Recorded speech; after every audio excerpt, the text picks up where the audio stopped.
Salut tout le monde, bienvenue sur la chaîne TikTokante. Je vais vous présenter un peu le concept de la chaîne. Ici on va parler d'actualité horlogère et je vais commencer par vous présenter d'abord ma collection personnelle.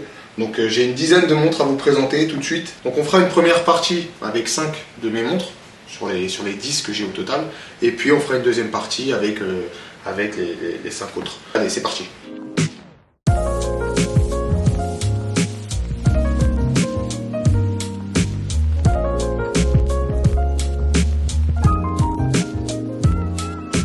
Par la première, c'est ma préférée, elle est dans mon cœur. C'est la Oris Diver 65.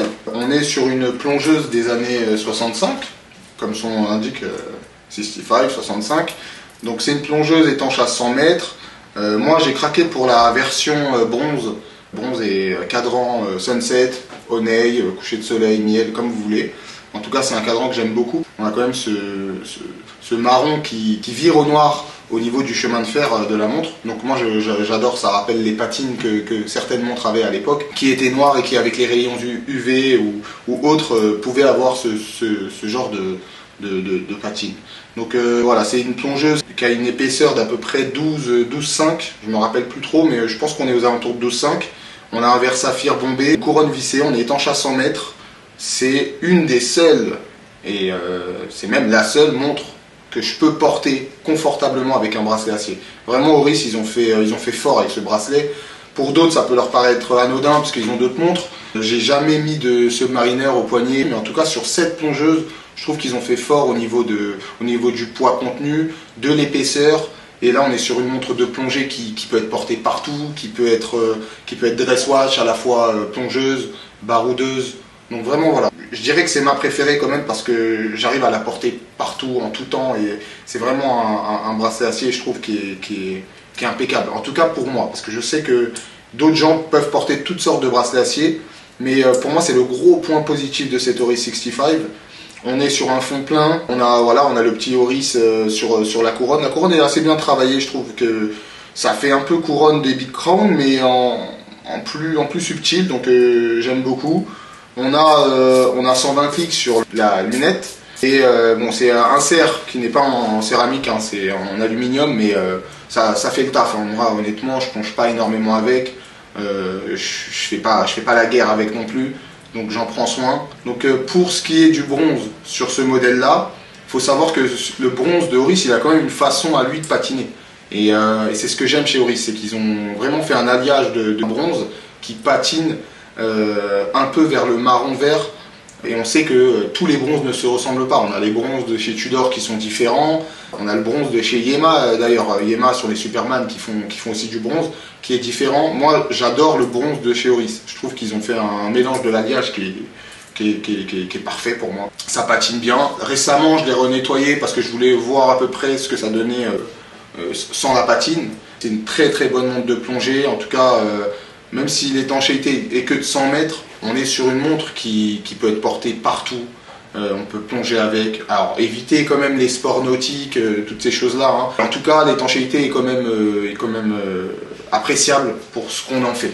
Pour le mouvement, avant de partir sur une autre, on est sur un mouvement Sellita SW200. Alors on est sur une base de mouvement Sellita SW200, mais Oris là, entre guillemets, manufacturés eux-mêmes. C'est-à-dire qu'ils ont retravaillé le mouvement, ils ont reçu la base à Holstein, et puis ils ont retravaillé le mouvement, la précision, etc., etc. On n'est pas sur du manufacture, mais on est sur... ce qui est bien, c'est qu'on a quand même du Sellita, ce qui permet, en cas d'entretien, d'avoir quand même une montre... voilà, on ne flippe pas dès qu'il y a un entretien à faire, alors que les calibres manufacture, c'est salé quand même la facture quand il faut l'entretenir. Donc là voilà, on est sur un Sellita, on connaît la fiabilité de Sellita, hein, sur les SW200, c'est à peu près, c'est similaire à un 28-24 de chez ETA, qu'on peut retrouver sur les Longines Hydro Conquest. Et tout ce que j'avais à dire sur cette Oris, je reviendrai sur son histoire et sur tout le reste, mais on va passer à la prochaine. Pour la prochaine, on va passer à la montre de mes 30 ans, hein, un petit bébé qui m'a offert ça. C'est une Longines Conquest chronographe, avec mouvement roue à colonne. On est sur le mouvement L688.2, donc on est sur un mouvement roue à colonne chronographe avec une réserve de marche de 54 heures. Donc je trouve ça assez bien quand même pour une montre en général, hein. Moi dès que ça dépasse 48 heures déjà ça me plaît. Dès que ça dépasse 2 jours de réserve de marche, ça me plaît. Mais voilà, 54 heures, je trouve que c'est conséquent. On sait que Longines ont quand même les reins solides dans le Swatch Group.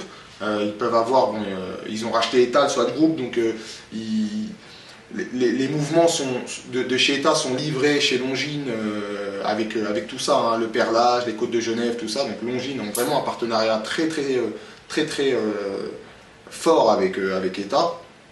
Donc voilà, on est sur un mouvement roue à colonne, c'est une technologie, on a plusieurs types de technologies dans les chronographes, on fera sûrement une vidéo pour expliquer tout ça. On est sur la collection Conquest classique, que Longines a arrêté récemment, enfin très récemment, je pense que c'est une montre qui est sortie en 2016. Donc elle date un peu, moi je l'ai eu en 2022, donc, mais c'est une collection qui date un peu. On est sur un chrono qui est pas, là sur la vidéo déjà de loin vous le voyez, c'est vraiment pas un chrono qui est très épais. Donc moi c'est ce que j'apprécie. Moi l'épaisseur c'est quelque chose qui peut me bloquer sur une montre. Là on est sur un chronographe, on a l'impression d'avoir un mouvement automatique sans complication. Alors que là on a la date, le chrono et seconde heure quoi. Donc moi c'est ce que j'apprécie. On est sur une étanchéité de 50 mètres, on n'a pas de couronne vissée, mais bon c'est pas une montre de plongée non plus.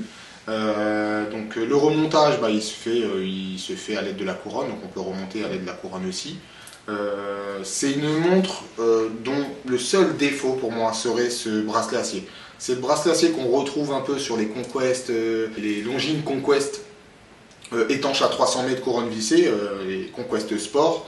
Et je trouve que c'est un bracelet qui sur une montre qui frôle les 3000 €, je trouve que voilà, c'est vraiment pas un bracelet pour moi qui devrait être mis sur cette...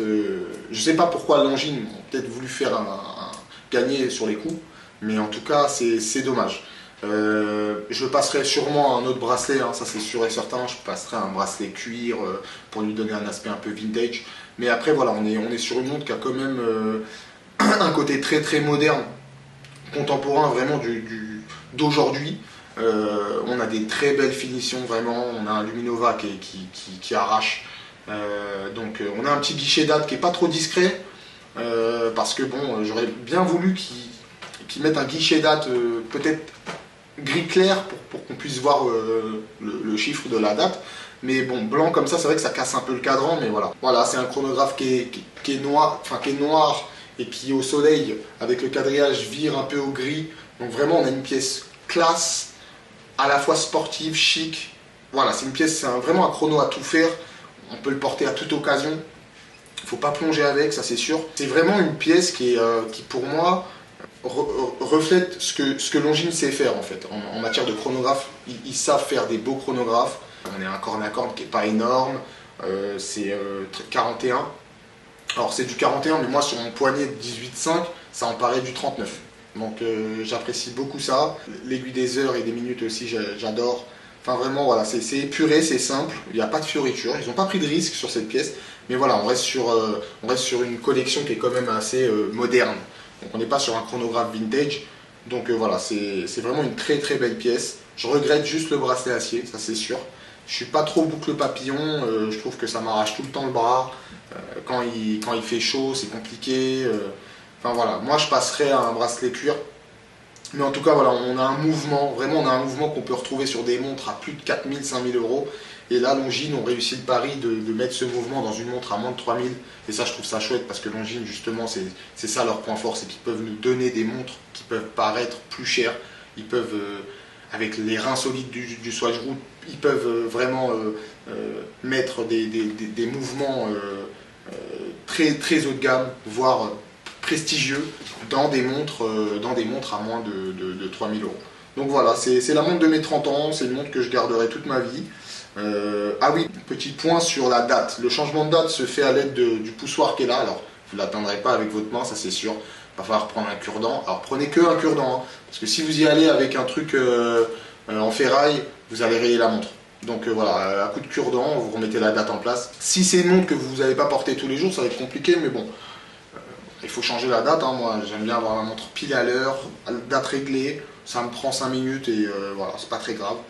Donc voilà, Longines Conquest chronographe classique, donc on est sur la collection classique, super montre, vraiment j'en suis heureux. Et ça m'a pas coûté très cher pour une montre chronographe que je voulais pour mes 30 ans quand même. Parce que le chronographe, c'est quand même une complication qui coûte cher dans l'horlogerie. Surtout en automatique, hein, parce qu'en quartz, on peut en trouver. Mais en auto, ça coûte cher. Donc voilà, Longines Conquest classique chrono, super montre. La prochaine montre, on repart encore sur une plongeuse. Parce que j'adore les plongeuses, surtout les plongeuses vintage. Donc là, on est sur une Alpina Seastrong Diver Heritage. Dual Crown, double couronne, boîtier super compressor. Voilà, on est sur les boîtiers des années 60. Donc sur cette Alpina, je vais vous faire bref parce que cette Alpina, je l'ai présentée sur la chaîne de Xavier, Dialysius, pour certains connaissent la chaîne Dialysius. Donc je vous la mets en lien quand même et vous pourrez regarder vraiment mon essai complet dessus. Donc c'est une montre que j'ai acquis il y a à peu près 2 ans, qui d'ailleurs malheureusement va nous quitter parce qu'elle a été remplacée par la 65 que j'avais toujours rêvé d'avoir. Et je voulais aussi monter un peu en gamme, voilà. Donc Alpina, que des beaux souvenirs avec elle. Ça va être bizarre quand elle sera plus là parce que vraiment c'est une montre qui m'a accompagné partout, vraiment partout. J'ai voyagé avec, je suis parti à l'autre bout du monde avec et c'est une super montre. On est sur un mouvement Cevita SW200 comme chez Oris, 38 heures de réserve de marche. Par contre on a une grosse dérive dessus, hein. C'est pas retravaillé comme Oris. On a une précision qui n'est pas pareille. Alors moi des fois pour tester aussi la précision guichet date, je m'amuse à remettre la montre à minuit pile. Là on a un changement d'heure à 10, 5, donc à 55 la date change. Donc on a un petit retard quand même. Donc déjà la précision n'est pas pareille. C'est ça que je voulais mettre en avant aussi, c'est que sur certaines montres, même si on a du Cevita, des fois on a du bon Cevita, on a du Cevita retravaillé, avec du décor, etc., etc. Donc là sur cette Alpina on a quoi? On a une double couronne, donc pour ceux qui connaissent, là j'explique pour ceux qui ne connaissent pas, c'est en fait des montres de plongée qui en fait ont la particularité d'avoir une couronne qui est à l'intérieur du cadran. Donc en fait avec la couronne à 14 heures, on peut faire bouger la lunette en fait. Donc pour mesurer ses temps de plongée bien sûr, hein, parce que c'est une montre de plongée, étanche à 300 mètres d'ailleurs, c'est du costaud. Voilà, et puis pour la couronne à 16 heures, bah écoutez, c'est date et heure, minute. Donc qu'est-ce que je peux dire sur cette Alpina? C'est que c'est une montre qui a un bracelet qui, moi je trouve, est super en termes de confort. Pour la boucle, je vais pas parler de la boucle parce que honnêtement, la boucle c'est pas top. Vraiment, la boucle. C'est un peu le point noir sur cette montre, il n'y a aucun travail sur la boucle. Vraiment, mis à part le petit logo Alpina, c'est une boucle qui fait très cheap. Donc ne vous attendez pas, si l'un de vous veut un jour acquérir une Alpina, ne vous attendez pas à une boucle de qualité. On est vraiment sur une boucle très cheap. Par contre, pour le bracelet en synthétique, là, on a vraiment quelque chose de qualité, on peut plonger avec. Moi, on m'a surpris d'ailleurs en me disant c'est du cuir. Le bracelet peut paraître à certains moments, pas de près, hein, mais vraiment peut paraître être du cuir. Moi je l'ai porté avec mon costume, j'ai fait 2 mariages avec, hein, je suis parti à 2 mariages avec et beaucoup de gens pensaient que c'était une montre classique avec un bracelet cuir. Donc vraiment c'est une montre qu'on peut mettre partout. On a un cadran soleillé gris avec cette lunette bleue autour qui va lui donner un aspect un tant soit peu sportif, mais à la fois classe avec le soleillage du cadran qui vire un peu au gris-bleu, gris, et même quand on est dans des endroits un peu plus sombres, on a vraiment un gris plus profond, donc ça lui donne déjà un aspect tout de suite déjà polyvalent, avec n'importe quelle tenue, et on a une épaisseur de 12 mm, il me semble, hein, qu'on est sur aux environs de 12 mm, j'ai pas les chiffres près, mais on est sur les 12 mm, on a un verre bombé en saphir, mais du plus bel effet, vraiment, moi j'adore. On a la petite trotteuse, qui pour moi me rappelle au dos du boîtier un peu comme si un des pics en fait, alors on aurait dit un peu la fourche de Poséidon, et pour moi cette trotteuse elle me rappelle un peu ce qui est à l'arrière en fait, mais je sais pas si Alpina se sont inspirés de ça, mais en tout cas moi j'adore cette petite trotteuse comme ça. Pour l'aiguille des heures, vraiment il n'y a pas un travail foufou dessus, c'est simple, c'est son petit défaut aussi, c'est pas une montre parfaite, hein, elle a ses petits défauts. Pour l'aiguille des minutes, j'aime beaucoup moi, de toute façon toutes les aiguilles en flèche, tout ça, c'est des choses que j'apprécie. D'ailleurs j'avais une Yema Superman et j'appréciais beaucoup l'aiguille des heures, ou je crois que c'était des minutes sur la Superman, qui était en forme de flèche. Donc j'aimais beaucoup ça. Pour la luminescence, pour ceux qui se posaient la question, parce que moi, avant de l'acquérir, c'est vrai que je m'étais posé la question, la luminescence, elle est où sur cette montre? Eh ben, la luminescence sur cette montre, elle est sur l'index à 12 heures de la lunette, et puis sur les aiguilles et sur la trotteuse. Donc oubliez, il n'y a pas d'index sur la lunette tournante interne, sauf sur son index à 12 heures, et sur tous les index qui sont, et ainsi que le chemin de fer, hein, et tous les chemins de fer, il n'y a pas de luminova. Ça, faut l'oublier. Ça permet peut-être aussi de mesurer aussi son temps de plongée sans ça. C'est peut-être possible, parce que moi, dans le noir, j'arrivais à savoir quelle heure il était. Je bougeais la lunette et j'avais quand même le repère à 12 heures. Mais bon, je pense que la plupart des gens qui achètent ça, ils vont pas plonger avec. Enfin, en tout cas, ils vont pas mettre leur vie entre leurs mains d'une montre comme ça. Je pense que tout le monde a son appareil électronique ou une montre bien plus professionnelle que ça. Voilà, donc bon, c'est pas très important, en tout cas pour moi, ça m'a jamais dérangé. Par contre, la luminescence sur les aiguilles et la trotteuse et l'index à 12 heures, ils ont mis le paquet, parce que dans le noir, c'est fluorescent. Vraiment, on peut voir votre visage dans le noir avec. Donc c'est le point positif. Alors là, on va passer sur le truc qui va fâcher certaines personnes adeptes des plongeuses et vintage aussi, la date. Bon, ok, la date. La date située à 16 heures. Alors moi, il y a un truc que j'apprécie sur cette date, c'est que déjà c'est original. Parce qu'on n'a pas toujours des dates qui sont placées ici à 16 heures. Et elle est vraiment parallèle à la couronne à 16 heures. Donc moi, je trouve que c'est peut-être pour moi, c'est pas anodin en tout cas, c'est pas un hasard, je pense en tout cas. Mais c'est vrai que cette date, elle peut faire débat. Ça casse un peu l'harmonie du cadran. D'ailleurs, Alpina ont fait des versions Sea Strong Divers Heritage sans date. Vous les avez, vous en avez une en noir, il me semble, et une dernière qui est sortie en vert, avec le même bracelet, mais en vert, avec un cadran gris-vert, vraiment soleillé. Donc, allez sur le site Alpina, si vous appréciez cette montre et que c'est la date qui vous choque, vous allez sur le site Alpina, vous l'avez sans date. Et vous avez d'ailleurs le logo Alpina, mais de l'époque. Donc vous n'avez pas le 1883 Genève, tout ça. Vous avez vraiment un logo épuré. Vous n'avez pas, il me semble, le triangle qui est en haut. Vous avez vraiment un modèle qui a un cadran vintage avec la marque qui est écrit comme à l'époque, quand Alpina avait fait ses toutes premières montres, hein, en 1883. Donc voilà, après on a la mention automatique, 300 mètres, donc je trouve que c'est assez discret après, hein, vraiment, c'est que la date qui peut gâcher un peu cette harmonie. Moi, elle ne m'a pas dérangé, honnêtement, elle ne m'a pas dérangé, et puis voilà. Donc pour les mensurations, ouais, on est à peu près sur 12,5 d'épaisseur, on est sur un 42, qui en paraît facile 40, ça va dépendre de votre poignet, mais en tout cas le corne à corne, il n'est pas si long que ça, j'ai pas les mesures, hein, je suis désolé. Mais en tout cas, voilà, moi c'est une montre en tout cas sur mon poignet 18,5 qui en paraît facile 40, 40 et demi, 41. En tout cas, elle fait pas ses 42, pas du tout. Et c'est peut-être le fait est que la lunette soit à l'intérieur, et c'est peut-être le fait est aussi que les index sont tellement fins qu'elle paraît en fait être une montre classique. Et on le sait tous, une montre classique généralement paraît toujours plus petite qu'une montre de plongée avec une grosse couronne. Vraiment, on a des grosses cornes, etc., etc. Donc voilà, Alpina Sea Strong Diver, super montre, vraiment super montre. On a sur le boîtier, alors moi c'est un truc que j'ai toujours adoré sur cette montre, c'est le travail qui a été fait sur les couronnes, j'aime beaucoup. Mais c'est surtout le brossage sur le côté.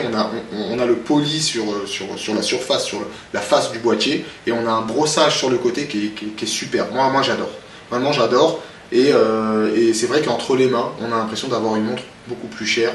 Et puis voilà. Alpina Sea Strong Diver, super montre de plongée. Si vous cherchez une montre vintage, moins chère qu'une Legend Diver, ou une alternative si vous n'aimez pas la Legend Divers, parce que c'est très rare les montres super compresseurs à moins de 2-3 000 euros, sautez dessus. C'est vraiment une super montre. Pour la prochaine montre, on va prendre la Tissot Visiodate. Voilà, Tissot Visiodate Quartz, voilà, mouvement Ronda suisse, du quartz, du solide. Donc c'est une montre que j'ai acquis, enfin que ma femme m'a offert. Là, c'est pas moi qui l'ai acquis la montre, c'est ma femme qui me l'a offert pour célébrer notre Pax récemment. Donc c'est une montre qui m'a toujours fait de l'œil. J'ai jamais vraiment aimé la version automatique de cette montre parce que je suis vraiment anti-day date. Enfin, vraiment, le combo day date, c'est un truc que je déteste. Je pense ne jamais avoir de montre day date, c'est pas possible. Même une Rolex day date, c'est pas possible. Je n'aime pas le guichet day. Vraiment, c'est juste la date Donc, sur cette Tissot VisoDate, on a un chemin de fer qui est sympa, on a des aiguilles dauphine, un peu poli, enfin, quoique poli, on a un cadran vraiment noir profond, on a le logo Tissot vraiment qui est vintage, le VisoDate, j'adore la façon dont il est écrit aussi. On a un guichet date très discret d'ailleurs, là voilà, c'est ça que j'aurais aimé qu'il fasse sur la Longines Conquest Chrono, c'est un guichet qui reprend la couleur un peu du cadran. Donc là on a un guichet date qui est super discret, mais cette Tissot, là où elle marque le coup, c'est surtout pour son histoire. Cette Tissot VisoDate, c'est une collection de chez Tissot qui doit dater des années 60, 50, 60, et c'est Tissot qui a d'ailleurs déposé le brevet du guichet date. Donc c'est vraiment l'inventeur du guichet date dans un mouvement. Donc c'est aussi pour son histoire que ma femme me l'a offert. Et c'est une montre en fait qui est très vintage en fait, même si elle est neuve, même si elle n'a pas aucune rayure, quand vous la mettez au poignet, vous avez vraiment une montre vintage. On est sur du 40 mm de diamètre, on a un corne à corne qui est vraiment pas trop long, on a une épaisseur qui doit être, allez, à première vue, qui doit être entre 11, peut-être même moins 10 et 11. Donc on a vraiment une montre très très fine. On a un verre saphir. Donc nous on l'a eu sur Okara. Il y a beaucoup de bons plans dessus. Donc ma femme me l'a offert sur Okara. Elle était à moins 40%. C'est une montre qui était aux alentours de 300 et quelques et qui est passée à moins de 200 balles. Donc pour le prix, ça valait le coup, et pour son histoire aussi, parce que c'est une montre qui a une histoire. Et puis ouais, on a un verre saphir qui est bombé. Vraiment, j'aime beaucoup la façon dont il est bombé, dont il est travaillé. Après, c'est du poli partout. On n'a vraiment pas de travail de brossage ou autre sur le boîtier. On a vraiment du poli partout. Mais ça en fait vraiment c'est caractéristique à peu près des montres vintage, des montres de cette époque, parce que ça reste une réédition de la Tissot VisoDate. Donc voilà, on a une petite couronne, ouais, c'est vraiment petit pour mes gros doigts à moi là. C'est vraiment une petite couronne. On a le petit Tissot, le petit logo Tissot sur la couronne, donc ouais, c'est assez bien travaillé. Voilà, c'est une montre qui est étanche à 30 mètres. Voilà, donc voilà, on a un fond de boîtier simple avec le logo Tissot. Donc il n'y a pas non plus un gros travail dessus. Mais voilà, voilà, petit mouvement Ronda suisse, c'est du costaud, c'est du Ronda, c'est du quartz. Voilà, c'est du quartz. Donc voilà, on se prend pas trop la tête. C'est vraiment une montre qui a un aspect de vintage, mais qui est une sortie récente de chez Tissot. Donc moi j'aime beaucoup les aiguilles dauphines, la trotteuse. On a vraiment aussi dans le sens inverse de la trotteuse, on a un peu cette trotteuse qui a une forme de pelle. Moi j'aime beaucoup les petits détails comme ça. Et on a les index 12, 9, 3 et 6. J'aime beaucoup moi avoir des index avec simplement les chiffres 12, 9, 3, 6. C'est vraiment le type de montre que j'aime beaucoup. Et d'ailleurs chez les plongeuses skin diver, on a souvent ça. C'est caractéristique par exemple de la Seamaster 300 de chez Omega, la vintage. On a aussi la Longines Skin Diver, dont on parle très peu d'ailleurs dans l'actualité, enfin dans l'actualité horlogère. Dans les chaînes en général, on en parle très peu. Moi j'aimerais beaucoup l'avoir en main cette montre. Donc voilà, j'aime beaucoup ce style de cadran. Donc voilà, c'est un cadran simple, noir profond. On a cette couleur un peu or. Ça lui donne un aspect plus vintage, je trouve, parce que vous l'avez dans plusieurs coloris. Vous l'avez en blanc avec les index en argent. Alors voilà, moi ma femme elle est tombée amoureuse de celle-là. Moi j'ai beaucoup aimé, donc voilà, c'est une version que j'aime beaucoup. Pour parler du bracelet, alors le bracelet est de très bonne qualité. Moi j'ai pas de souci avec pour le prix que la montre coûte. Je vais pas chipoter, c'est un très très bon bracelet. C'est pas une montre que j'ai portée énormément, mais en tout cas c'est un très bon bracelet. Il est confortable, il est souple, parce que les cuirs qui sont, enfin vraiment, il y a des cuirs qui sont vraiment tellement dur que pour le rendre souple, il faut le porter tout l'été. Et par contre, là, voilà, pour la boucle, alors là, pour une montre à moins de 200 balles, vous avez une boucle qui est de meilleure qualité que sur l'Alpina.